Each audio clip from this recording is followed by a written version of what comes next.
ऐसे ही दिन बीतते गए। अब प्लेयर समिट होने में सिर्फ कुछ ही दिन रह गए थे। शहर में चारों ओर सिर्फ चकाचौंध थी, क्योंकि हर प्लेयर इस समिट की तैयारी में जुटा हुआ था। बहुत से प्लेयर्स ने तो सिर्फ रिद्धिमा की खूबसूरती की तारीफ ही सुनी थी, इसलिए कुछ प्लेयर्स तो इस समिट में सिर्फ रिद्धिमा की एक झलक देखने के लिए जाना चाहते थे। वहीं दूसरी ओर ये खबर आग की तरह फैल रही थी कि अमन ने ब्राउन बेल्ट हासिल कर ली है। ये खबर पूरे दिल्ली शहर में फैल चुकी थी। अमन के ब्राउन बेल्ट हासिल करने की खबर सुनकर बहुत से प्लेयर्स हैरान थे। कईयों को तो इस बात पर विश्वास नहीं हो रहा था कि अमन ने इतने कम वक्त में ब्राउन बेल्ट भी हासिल कर ली है। वहीं कंपेटिटर्स ने जी तोड़ मेहनत करनी शुरू कर दी थी। दिल्ली शहर में इस वक्त सिर्फ अमन के ही चर्चे थे, लेकिन कोई नहीं जानता था कि अमन के साथ साथ किसी और ने भी ब्राउन बेल्ट हासिल कर ली है। सबको यही लग रहा था कि ब्राउन बेल्ट हासिल करने वाला प्लेयर सिर्फ अमन ही है और उसके मुकाबले में कोई नहीं है। यहाँ दूसरी तरफ एकेडमी के प्रैक्टिस हॉल में एक नौजवान लड़का प्रैक्टिस करने में जुटा हुआ था। उसके अटैक की रफ्तार इतनी तेज थी कि उसके अटैक करते ही हवा को चीरने की तेज आवाज कानों में गूंज रही थी। उसकी रफ्तार बिजली की तरह थी। वो इस वक्त हवा में चल रहा था। उसकी रफ्तार इतनी तेज थी कि कोई उसे ढंग से देख तक नहीं पा रहा था। विद्युत प्रैक्टिस खत्म करने के बाद एक जगह पर आकर रुका और उसने एक लंबी गहरी सांस ली। अगर कोई विद्युत को ध्यान से देखे तो उसके शरीर में पहले से बहुत बदलाव आ चुके थे। उसका शरीर उसकी उम्र के लड़कों से बहुत ताकतवर दिखाई देने लगा था। पहले जहां वो बहुत दुबला पतला सा दिखाई देता था, वहीं अब वो बहुत सेहतमंद और मस्कुलर दिख रहा था। वो अभी सिर्फ 14 साल का ही था। एक हफ्ते पहले ही उसने ब्राउन बेल्ट हासिल कर ली थी और तो और उसने मेटल वॉल टेक्निक भी अच्छी तरह सीख ली थी। वो बहुत कॉन्फिडेंट दिखाई दे रहा था। वो जानता था कि पूरे दिल्ली शहर में उसके मुकाबले का कोई भी प्लेयर नहीं है और अगर अब उसका किसी भी प्लेयर के साथ मुकाबला करवाया गया तो वो सामने वाले प्लेयर को आसानी से हरा देगा। साथ ही साथ वो स्टार फिंगर टेक्निक और लाइटली माइक्रो स्टेप टेक्निक सीखने पर भी पूरा ध्यान दे रहा था। वो लाइटली माइक्रो स्टेप टेक्निक के भी पीक लेवल पर पहुंच चुका था।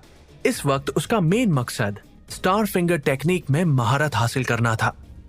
उसने स्टार फिंगर टेक्निक का 3rd लेवल पार कर लिया था। हैया! विद्युत ने अटैक करते हुए तेज आवाज निकाली। विद्युत को प्रैक्टिस करते हुए देखने का मंजर बहुत ही शानदार था।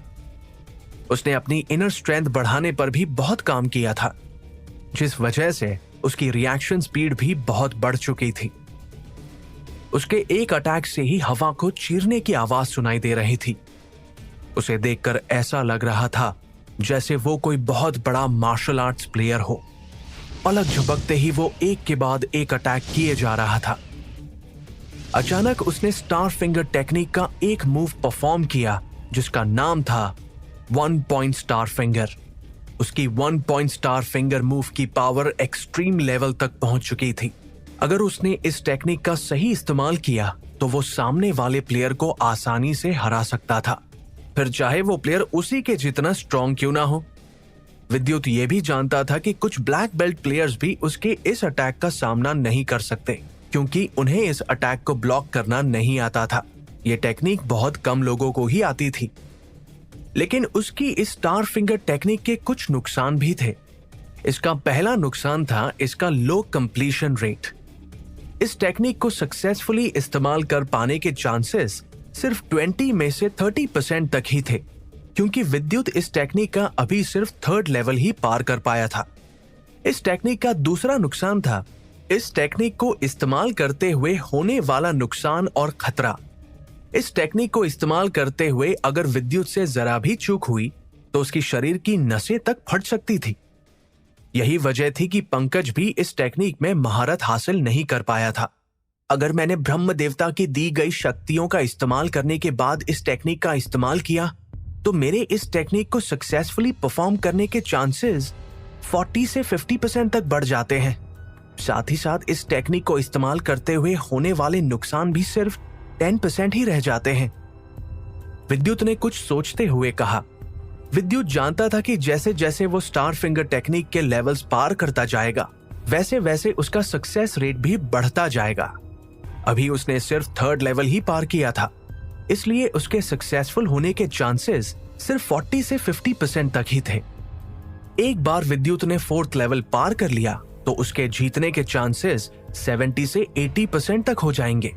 5th लेवल पर पहुंचते ही उसका सक्सेस रेट 100% हो जाएगा और 6th या उससे ऊपर के लेवल्स पार करने के बाद विद्युत जैसे ही इस टेक्निक का इस्तेमाल करेगा तो उसके दुश्मन का नामो निशान नहीं बचने वाला था।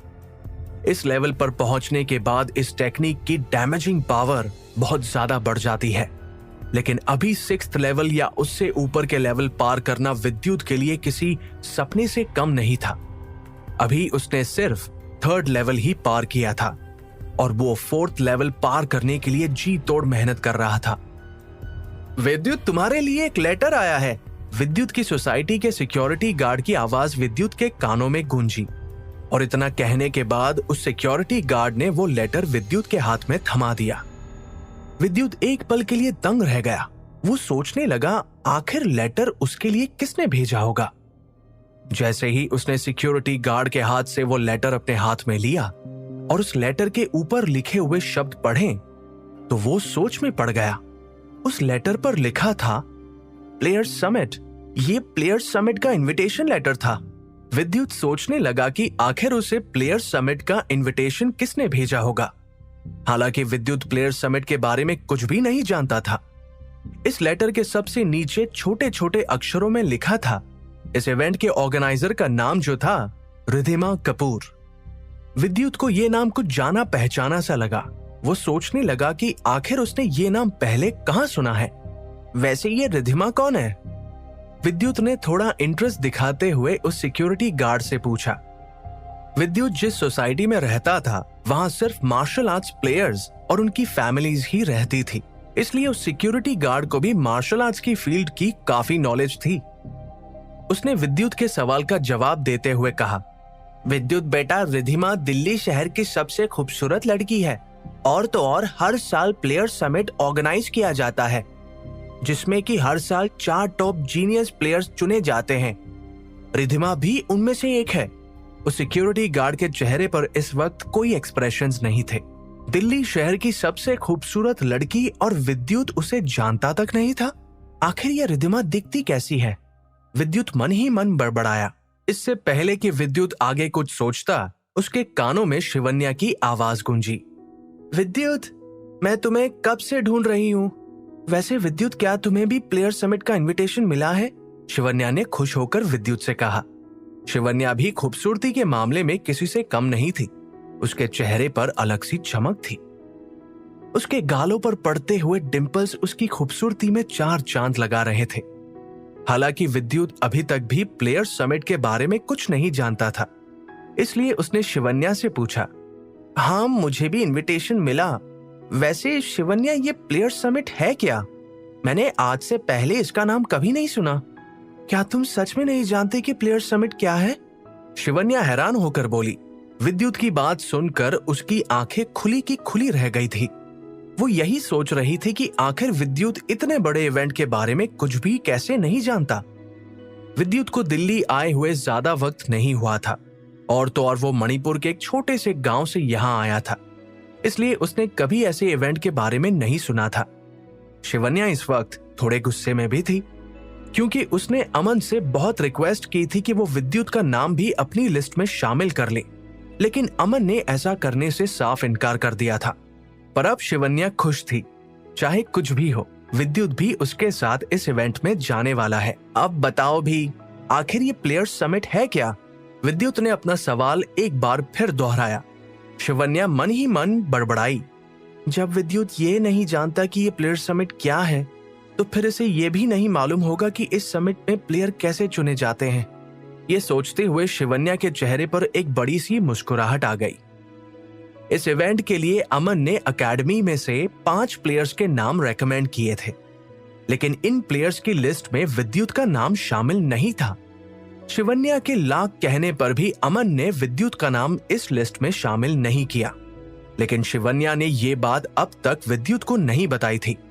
जब उसे कोई रास्ता नहीं दिखा तो उसने अपनी एकेडमी की ही हेड फैकल्टी से जाकर बात की और उन्हें विद्युत को भी इस इवेंट में आने देने के लिए मनाया। आज शिवन्या की वजह से ही इस इवेंट का इनविटेशन लेटर विद्युत को मिल पाया था। अच्छा, तो तुम सच में नहीं जानते कि प्लेयर समिट क्या होता है? ठीक है, कोई बात नहीं, जान जाओगे, चिंता मत करो। इतना कहने के बाद शिवन्या ने आगे कुछ भी नहीं कहा और वो वहां से जाने लगी। विद्युत हैरान होकर शिवन्या को वहां से जाते हुए देखता ही रह गया। उसे समझ नहीं आया कि आखिर शिवन्या एकदम से वहां से क्यों चली गई। आज उसे ऐसा लगा जैसे मानो शिवन्या थोड़ी गुस्से में हो। आज उसने पहली बार शिवन्या को गुस्से में देखा था। विद्युत ने शिवन्या से अपनी नजरें हटाते हुए इनविटेशन लेटर को गौर से देखते हुए कहा, प्लेयर्स समिट, कोई बात नहीं, मैं खुद ही चेक कर लेता हूं कि आखिर ये प्लेयर समिट है क्या। मैं समिट में जरूर जाऊंगा। मैं भी देखना चाहता हूं कि क्या ये रिधिमा शिवन्या से भी ज्यादा खूबसूरत है। जैसे ही विद्युत ने इनविटेशन लेटर ओपन किया तो उसे इवेंट का वेन्यू और टाइम लिखा हुआ नजर आया। इवेंट का वेन्यू और टाइम देखते ही विद्युत के चेहरे के एक्सप्रेशंस अचानक से बदल गए। उसका चेहरा एकदम से उदास दिखाई देने लगा था। ऐसा इसलिए था क्योंकि ये इवेंट आज रात से ही शुरू होने वाला था। अब सूरज ढल चुका था और रात होने लगी थी। विद्युत के पास अब ज्यादा टाइम नहीं बचा था। उसे कुछ समझ नहीं आया कि आखिर वो करे तो क्या करे। इसलिए उसने शिवन्या को तेज आवाज लगाते हुए कहा, शिवन्या, शिवन्या, रुको, मैं भी तुम्हारे साथ चलता हूं। इतना कहकर वो शिवन्या के पीछे पीछे भागने लगा। क्या विद्युत भी इस इवेंट का हिस्सा बन पाएगा?